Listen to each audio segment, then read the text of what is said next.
What's up, everybody? This is Illiterate. This week we're covering Where the Crawdads Sing. My name is Evan. I have been looking at this thing all day. I'm hanging out with Taylor. And I have found some horrifying footage from 1996 about Oh, God. whatever the heck's going on with this thing. Some things are happening in the news. I have stayed away from the details of that. I'm going to learn that with you.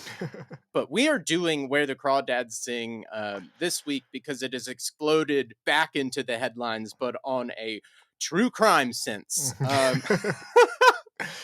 God help the YouTube comments, yeah. So, Where the Crawdads Sing just came out, and it is about the story of a girl who lives away from society in the woods, who ends up involved with a boy who then is murdered. Yeah. And much of the film is about called into question, well, who's responsible and is she responsible? That's the large looming area of the plot. This isn't about the plot of Where the Crawdads Sing, except for now in the headlines, the author has been called into questioning for a real murder. Yeah. The author is, and even more bizarre, it's like author wanted by the Zambian government in connection with a murder.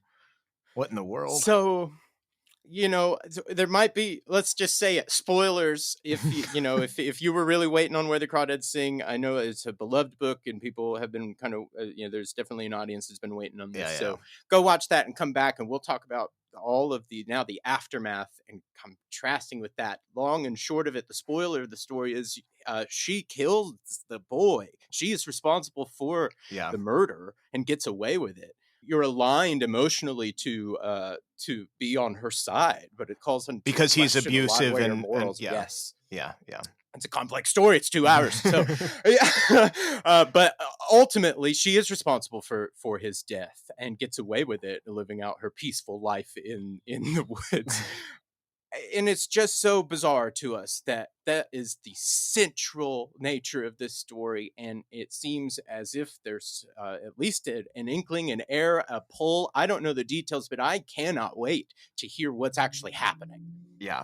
One of the big things to put this into context, because I have seen the cover art, if you've been in some sort of transit hub, an airport or a subway or something, people are reading this or it's on the shelf. It's been everywhere. This boggled my mind when I looked into it. It's one of the most successful books of the 21st century, bar none. From the numbers side of things. I wasn't joking. Yeah, there's an audience. There was an audience of people waiting on this movie because this is a really beloved book.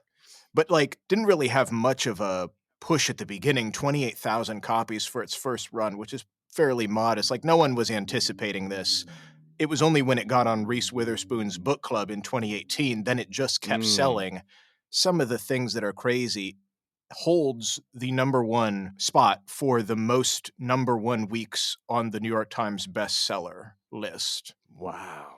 Oh my gosh. For how long? This book, which, since it came out, but maybe since they really revamped the list in 2008, which doesn't really surprise me because the New York Times bestsellers list, if you know it, it's technically an editorial. It's not actually sales, so they have some proprietary algorithm where it's you could actually be doing really well and not be on that list. So it's propaganda is what you're saying. It is. But what isn't propaganda is the actual sales of it. So in 2019 alone, it beat the combined sales of new novels by John Grisham, Margaret Atwood, and Stephen King. They all came out with a new book in 2019, and Where the Crawdads Sing beat all of them. I was ready for some low-flying titles that I certainly recognize, but it beat this, it beat that, it beat Ready Player One. That was what I was at. But you're heavy hitters. Well, and then in terms of where it is now, it's in the 10 to 20 million copies range. In terms of the best-selling books of all times, others that are in this caliber, that is, it is either close with or has beaten, is Catch-22, 50 Shades of Grey, The Grapes of Wrath, and it has beaten The Cat in the Hat. And it's what in the world are we talking about here? Yeah, okay. And some of these books have been out for 60 years. So how is this, that's part of Gosh. the why it's so salacious than what we're going to be talking about. Even just the word crawdad was like one of the top words of 2019 because it rose in search queries 1,200%. People were like, "What the heck's a crawdad?" Because you're seeing it Yeah, like, everywhere. I have the benefit of being from the deep South, so, like, Yeah, I yeah. that's just it. But I know that. I know that that is a word a lot of people have never heard before. Yeah. So, like And it is kind of a weird book and story in the sense of like it's got this weird title that some people don't really know about.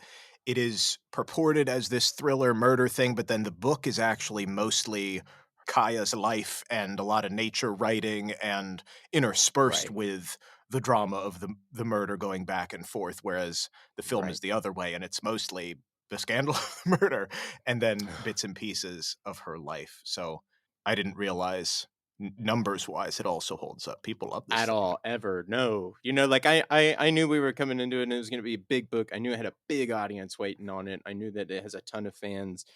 But that, that we've done a lot of things like that. So it's not like Goldfinch was, boxing Yeah, at yeah. those numbers, like, Or like so even little fires everywhere. I'm like, oh no, this is right, 50 Shades of Grey, Cat in the Hat right, territory. What are we right. talking about? Yeah.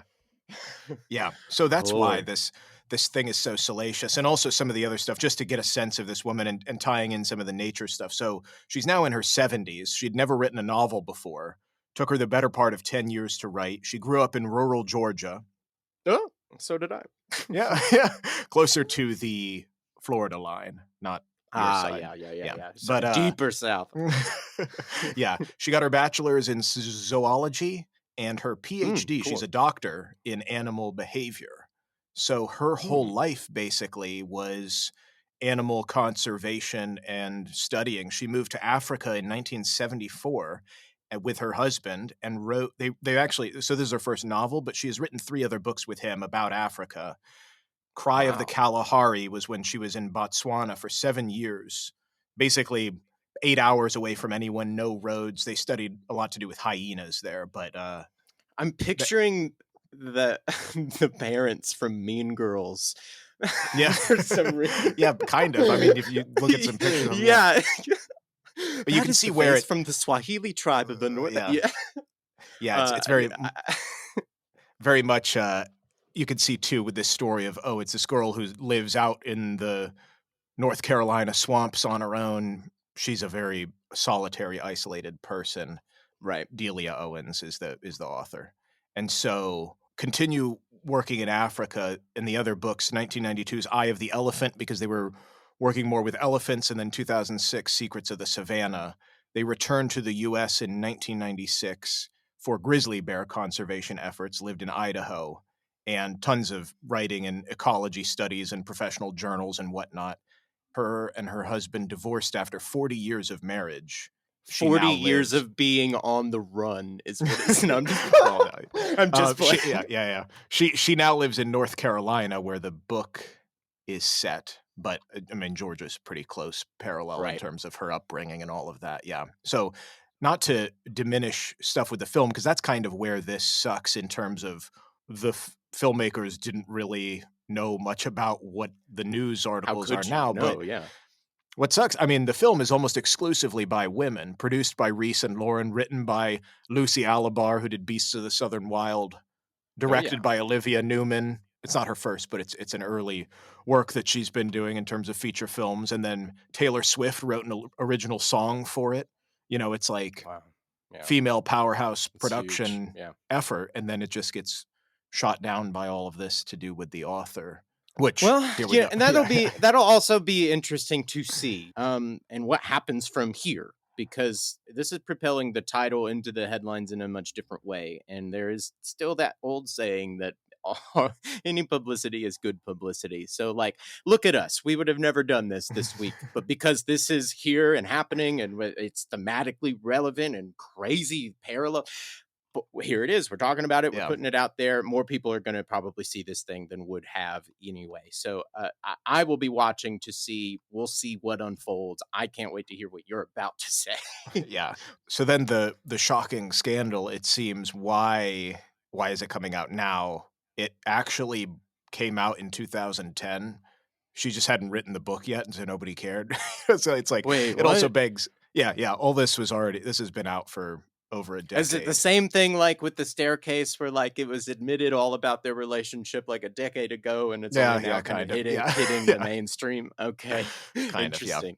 Yeah, so it was reported, and I guess there was some scuttlebutt, but it's like unless you were in the ecology conservation efforts going on in Africa, you would not have really cared that much about what was going on. Yeah, unless you're knee deep in saving the elephants, you probably like have never you Yeah, know. so I looked into this New Yorker article that came out, like I said, in 2010. It's almost 20,000 words long, and for perspective, the book where the Crawdads Sing is 90,000 words. So it's like a Huh. quarter of the of the book itself is just devoted to all what was going on with them.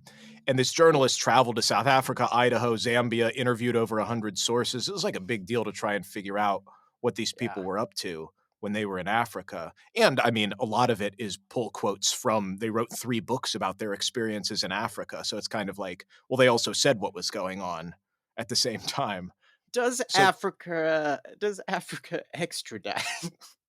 well, no. So that's Just yeah, that's why the yeah. That's what people are asking now. But yeah, when the book came out, when Where the Crawdads Sing came out, people were reaching this journalist being like, is this the same Delia Owens from The Whole Deal?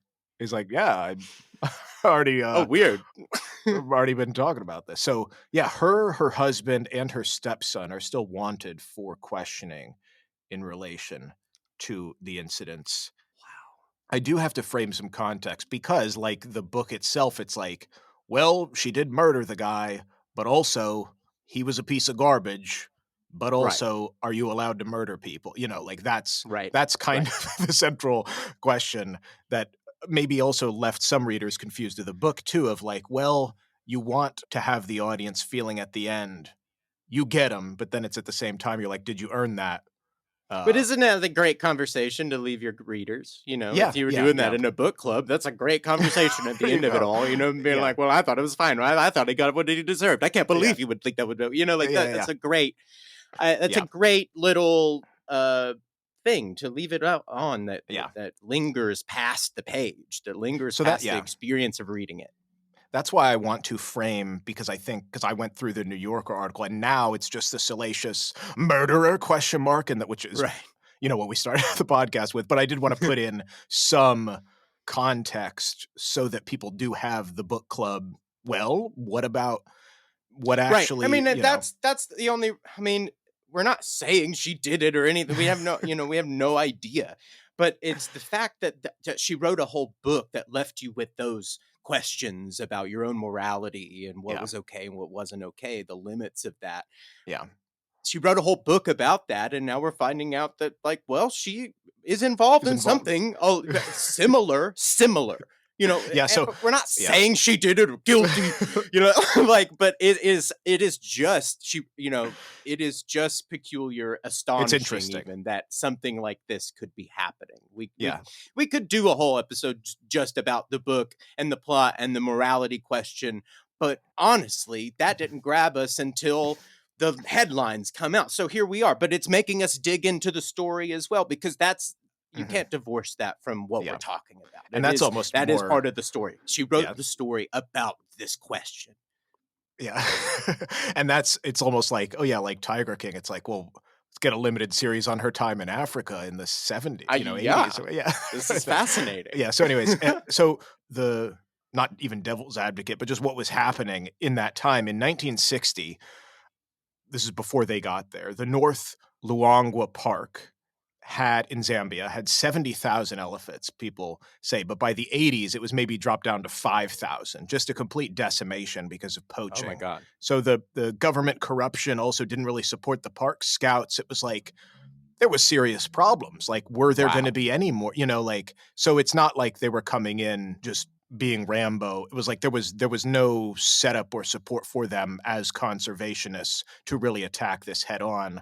So her husband Mark got named, and she did, I guess, too, and her stepson got named honorary game rangers from the Mm. government when they were there in the 80s. Although now that I say that, I believe her stepson did not get named because he wasn't Oh, okay. officially a part of it. He was just like be there for vacations when he was there. So I don't think it was like Mhm, he mhm. was specifically government sanctioned, but they did have some sway in like, hey, you guys are there, you're studying this stuff. Maybe help the scouts with the poachers and whatnot. And so Right. Mark kind of takes this, and this is from one of the books that she wrote about when they were with the elephants. She was saying that Mark believed that they should get personally involved, flying patrols, airlifting scouts, going on anti-poaching foot patrols. And she said, I argue that we should supply them with good equipment and encouragement, but we should not personally go after the poachers. So she, writing in this book that came out in the 90s before this specific incident, it was like she was not interested. Like there's her on record being In like, I conflict, was, yeah. yeah, I was She not was about not confrontational with them. yeah, yeah. Whereas on the other hand, according to this researcher and other people talking about it now, Mark went a little nuts. And even in the books, it's like he had a plane and then a helicopter and was flying low, throwing cherry bombs at poaching camps who were then shooting Wow. back at him. And Lord. she was like, I'm not sure this is worth dying for anymore. Right. In the book, I'm paraphrasing some stuff from the book, but she was like, I don't want you to die for nothing. I want you to stop the poaching. As much as you do, you've crossed over the line. I can't go on like this. She actually moved away from Wow. the camp that he was at and started her own camp and stayed there for Because of the 4 months. violence. Wow. Yeah, yeah. And just being like, I don't want you to be gone and then come back the next day and be like, I don't know where you were. Oh, you're fighting poachers with these park scouts. It was so people kind of ascribe it's kind of like Kurtz in Heart of Darkness, like he was just going off the rails, and she. Right. So Lost in it. all that to say, in terms of like what I found, this video footage, she was not there at this particular scandalous event. Like she's not there. Already, it's like, well, she didn't kill anybody because she literally Right. wasn't there. But there's all these other then questions about her accessory to it or being open about it Yeah. or the questioning or then so what happened was in 1995 ABC sent a camera crew to film the situation Oh, with their no. conservation efforts. They were there for a month. And, because it's like there's no security in the park and they've raised this money to fend off these elephant poachers. It's a very interesting Wow. documentary situation. So this was released a year later under a little thing on ABC called Deadly Game, Mark and Delia Owens' story. And it has a disclaimer that says scenes of violence might be upsetting. And it is extremely upsetting because, like I said, like no joke, there is literally an on-camera execution of an alleged poacher Wow. Oh my God. who was not identified. The body was never recovered. I'll post a clip. They don't show the Oh thing my on God. YouTube, obviously, but they show it's bits and pieces, the journalist talking over, and you can see some of the clip from the ABC thing. The body, they shot, Like it's there's the absolute other extreme of stopping poaching by murder. Like it's yeah. Well, it's just kind of like, yeah, it's the question of, well, was there any investigation into did this poacher have a gun? God. Was it even a poacher? Like there's no investigation of who this Who was, who was shot this? them, Yeah. anything. Oh It was my just God. there's just footage of a dead body, and they're Oh my like, we God. got him, and then that's it. But who shot them? All of this stuff. Wow. So the Zambian work continued without the Owenses. Like they said they were going on a sabbatical, and then the U.S. Embassy was like, do not go back into the country. So they never came back. There's no statute of limitations on murder. So like I said, that's the headline that's coming out is, oh, she's wanted as a witness or as a corroborator. Like Wow. it's not, it's again, Yeah. all the scandal is overblowing the Good. fact that it's like she was not even in the footage. She wasn't even there. But the fact is, Yeah. this happened. It was their thing.